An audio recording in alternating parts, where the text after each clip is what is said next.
Hello everyone.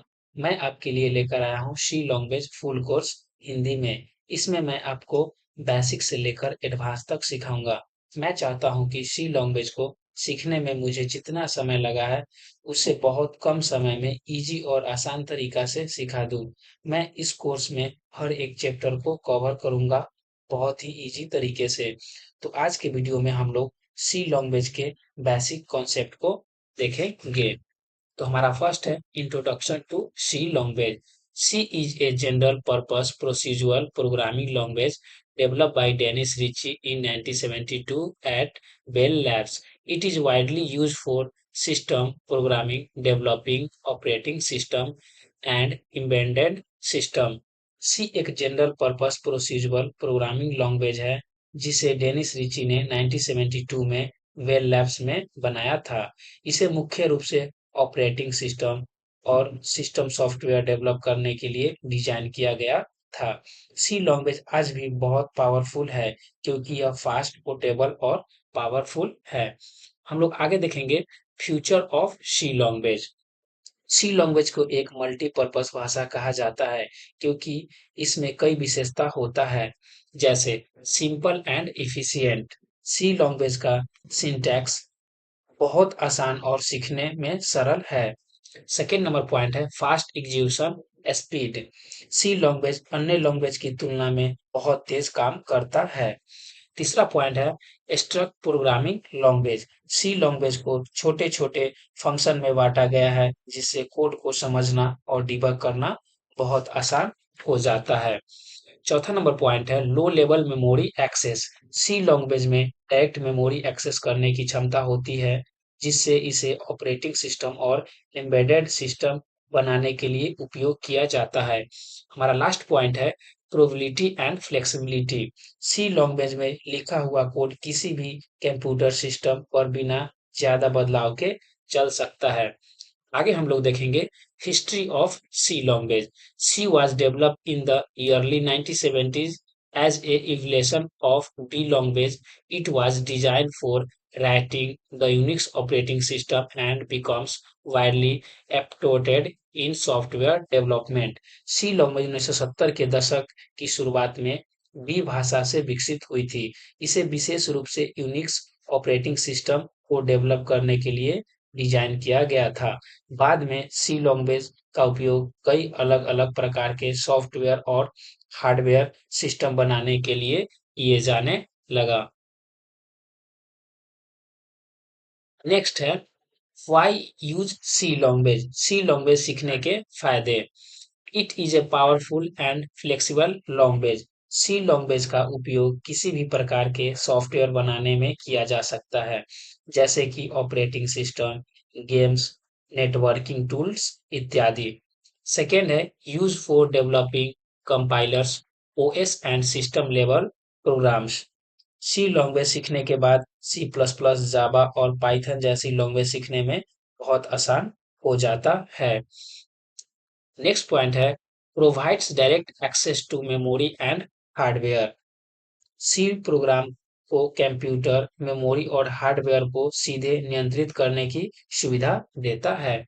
Last point है basic for many modern programming language. C operating system, hardware और embedded system बनाने के लिए सबसे उपयुक्त लैंग्वेज है।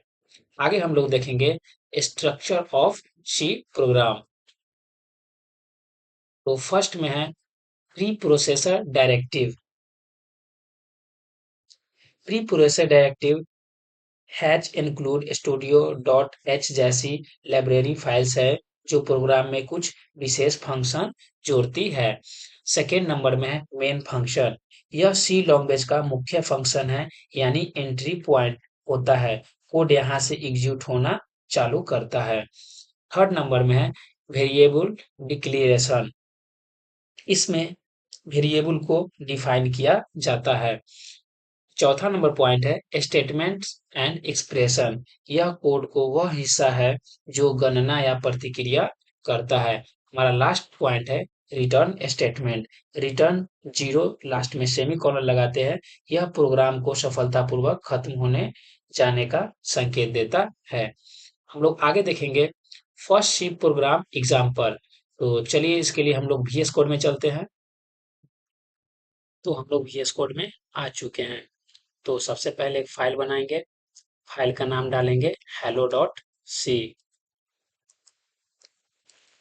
hello.c इंटर करेंगे तो हमारा फाइल ओपन हो गया। थोड़ा इसका साइज बड़ा कर लेते हैं। लिखेंगे has include studio dot H. उसके नीचे लिखेंगे इंट मैन।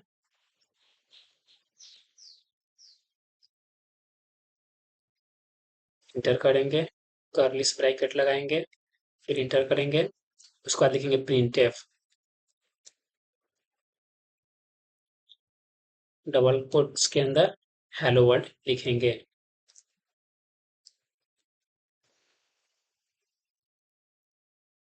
और लास्ट में सेमीकोलन लगाएंगे।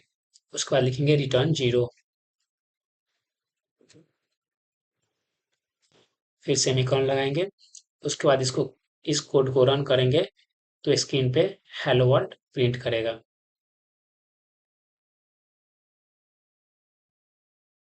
तो देखिए यहाँ पे हेलो वर्ल्ड प्रिंट हो चुका है। अब हम लोग देखेंगे इन सब का काम क्या होता है।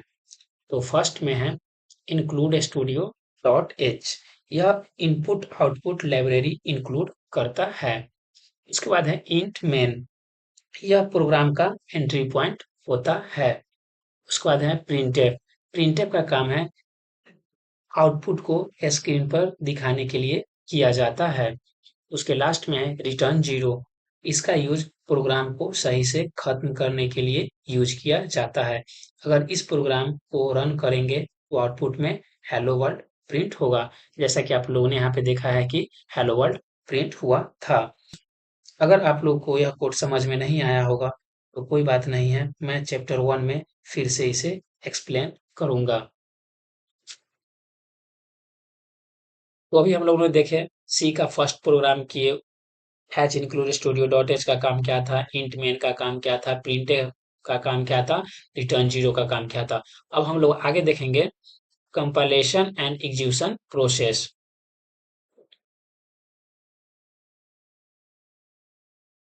सी प्रोग्राम को कंपाइल और रन करने के लिए डॉट सी के नाम से फाइल बनाया जाता है। जैसे hello dot C, name dot C, number dot C, etc। First step है writing the program dot C file. सबसे पहले एक डॉट सी फाइल का कोड लिखें, जैसे प्रोग्राम डॉट सी। नेक्स्ट है हमारा compiling using a C compiler. तो आप लोग जीसीसी का उपयोग करके कोड को कंपाइल कीजिएगा। आगे है रनिंग द एग्जीक्यूटेबल।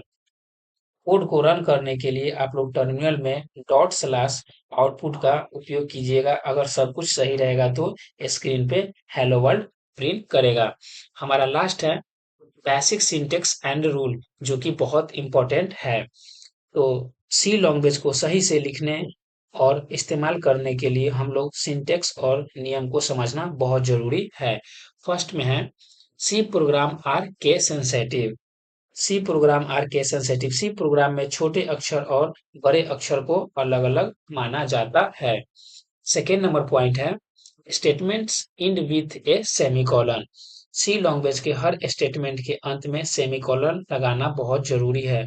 अगर सेमीकोलन नहीं लगाएंगे तो कंपाइलर एरर देगा। सेमीकोलन सी को यह बताने में मदद करता है कि स्टेटमेंट खत्म हो गया है।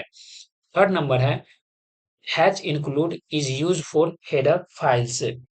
सी लैंग्वेज में हैच इंक्लूड का उपयोग हेडर्स फाइल को जोड़ने के लिए किया जाता है।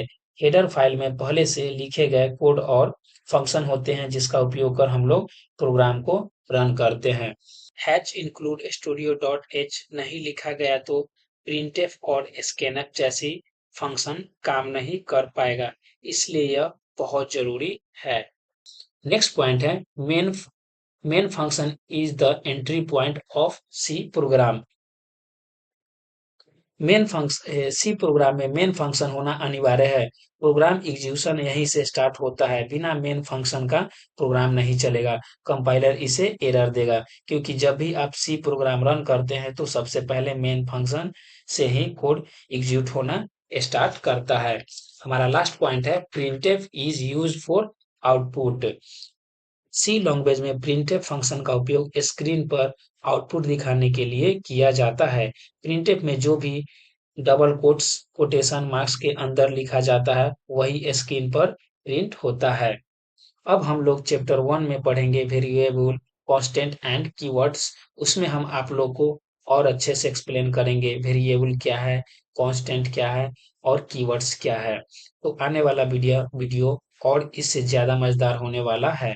अगर आप लोग को यह वीडियो पसंद आया हो तो वीडियो को एक लाइक, चैनल को सब्सक्राइब और अपने दोस्तों के पास वीडियो को ज़रूर शेयर कर दीजिए। और कमेंट में ज़रूर बताइएगा वीडियो आप लोगों को कैसा लगा। तो चलिए मिलते हैं फिर नेक्स्ट